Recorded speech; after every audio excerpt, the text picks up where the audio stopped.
An interesting tangent to the story of US World War II aircraft gun sights is the topic of training gun sights. After all, pilots and gunners obviously need training on the equipment they'll be using, but much of the training takes place on the ground in a classroom or simulation environment. But why not train them using the same equipment they will use in the field? Well, there are two reasons.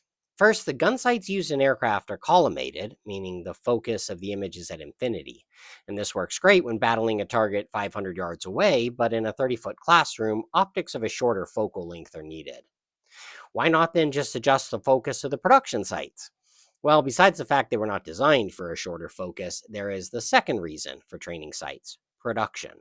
An operational gun sight is made of strategic materials like aluminum to reduce weight load, and it is often hermetically sealed to prevent fogging and other environmental impacts that are present on planes that ascend from warm, wet tropics to cold and dry, high altitudes. In short, it takes a lot to make a good gun sight. The classroom training environment has none of those needs, so training sights were made of sheet metal with poor manufacturing tolerances and short range optics.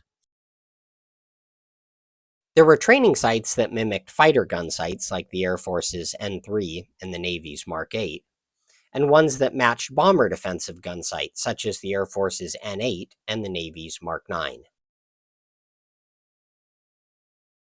Training gun sights familiarized whole crops of pilots and gunners with the skills they needed in the field, and played a small but important role in the history of aircraft gun sights.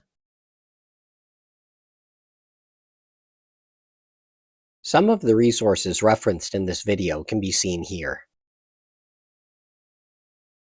Thank you for watching. If you'd like to see a gallery of all of my gun sights of this type, please stick around, and feel free to contact me with questions.